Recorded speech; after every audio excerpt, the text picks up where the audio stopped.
anytime. So I want to bring up Paula. Am I surprising you? What am I coming up for? Well, we wanted to. So we're at the point where all the kind of showcase projects are done, and we probably are ready for a break. But one of the things I just wanted to say was actually bring up Steve again and Paula, who are my colleagues, and we wanted to actually give a shout out to UMass and the Mike Malone and the research office and the Public Service Endowment Grant, which has helped us to actually put on some of these workshops, including the one that's happening. So I was just wanting to close with kind of, Steve opened the show with this, but maybe you could kind of just say what we're about to do. So this is Paula Rees, by the way. Hi, I'm Paula Rees. I'm at UMass with a few different hats in engineering and over in CNS. I'm director of the Water Resources Research Center. So all of the cool water sensing projects are lots of interest to me, and the underwater ROV is really cool. So there's a lot of really cool things here. But a week from tomorrow, we are going to be building some Adafruit jewelry with middle schoolers or high schoolers or whoever's interested. And this one, one of the things that we're trying to do is to understand the governance of a makerspace and how you can make makerspaces sustainable. And so we've been doing a lot of things that are free of charge, but this one we're charging just for parts.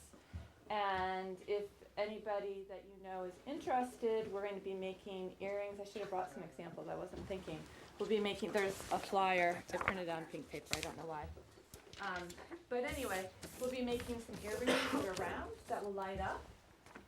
Or you can make a necklace that can light up, and you can program it to do different things. Or you can make a bracelet. So those are some of the things. We also have a pendant that you can make. So we'll be doing those.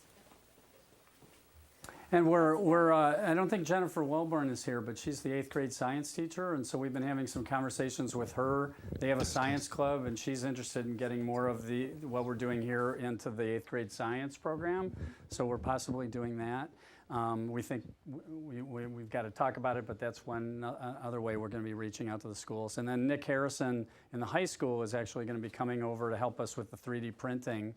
And what we're trying to do now is actually start to maybe expand into the high school here at Amherst. Yeah, so the high school is working on redesigning their engineering tech program. Yeah. And so we've been talking to Nick some and seeing if there's some of these things that he can incorporate next year and in subsequent years. Yeah.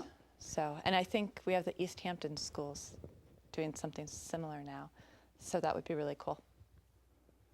So with that, we wanted to at least have at least a minute or two of just anything anybody wants to say about what's been happening, or ideas, or any discussion, or we can call it a night. Does anybody have anything they want to say related to this? It's been a long evening. Are the kids glad they came and stayed? All right. Thanks for sticking it out. This was a long night, but I hope some of the stuff you saw inspired you for possibly you doing some of the stuff.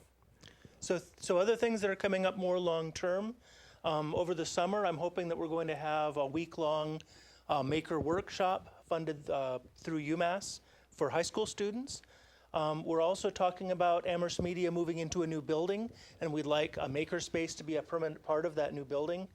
The UMass Town Gown Steering Committee issued their final report, and one of the things that the report included was a town gown makerspace as a quick win, something to show engagement between the university and the town, and we're hopeful that that our space can be part of that, and it will be a place that that people can continue to come together and engage. And so I encourage you to find out more about Amherst Media, to become a member if you want to stay informed, to join the group that we have, the mailing list, so that you can find out about events as they come up.